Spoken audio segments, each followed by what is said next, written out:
वैसे मैं तो यहाँ नहीं थी, लेकिन उस वक्त तो बहुत बड़ी दावत हुई होगी ना।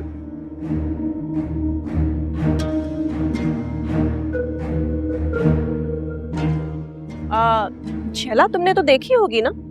वो तो छोटी भाभी बहुत बड़े होटल में हुई थी।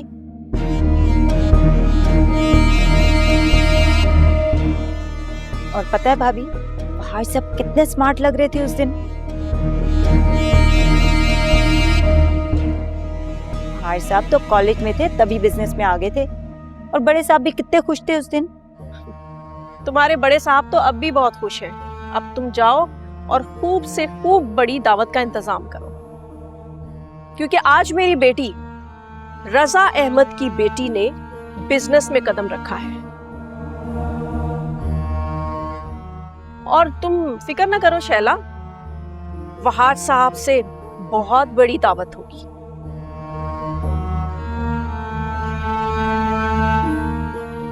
जाओ, तुम एहतमाम करो।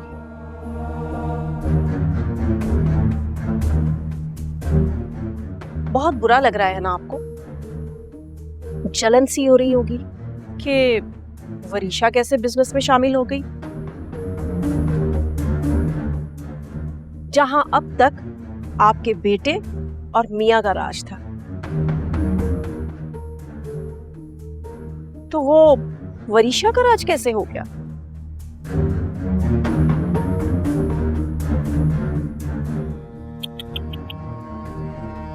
इस बार तो भाभी जी आपकी सारी साजिशें ना फुस निकली।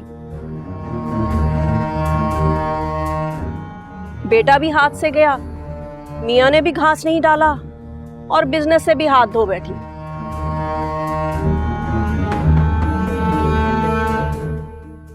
महक, अगर तुम्हें ये लगता है ना कि मैं तुम्हारी बातों से डर गई हूं, तो चलो तुम्हें खुश करने के लिए कह देती हूँ कि वाकई में डर गई।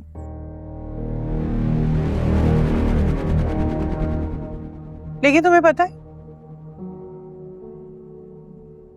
मुझे तुम्हारी बातों से खौफ नहीं आता, अफसोस होता है।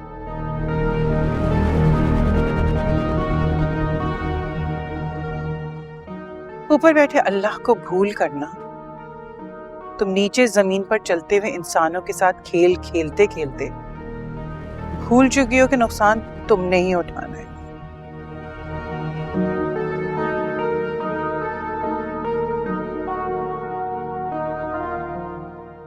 वरना कोई सगी माँ अपनी बेटी को उसके सौतेले बाप के आगे खिलौना बनने नहीं देती।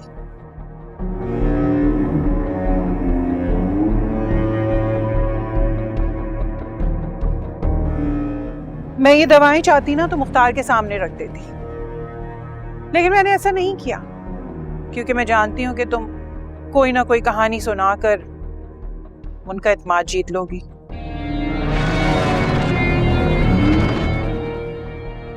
इसलिए मैं चुप रही, क्योंकि मुझे अपने अल्लाह पे भरोसा है, और इस भरोसे के बायस मैं चुप हूं।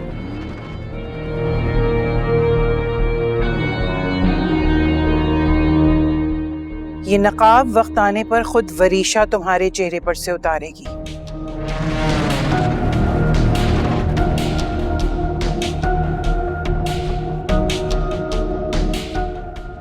क्योंकि वो रजा अहमद की बेटी है।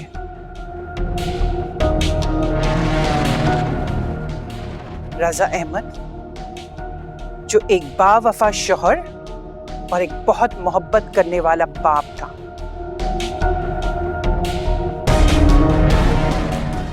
उसकी बेटी धोखा कैसे दे सकती है? क्योंकि रजा अहमद की मिट्टी में तो धोखा था ही।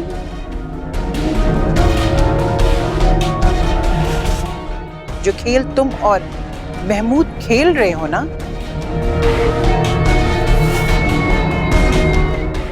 उसे शुरू तो तुम लोगों ने किया, लेकिन खत्म रजा अहमद की बेटी वरीशा अहमद ही करेगी।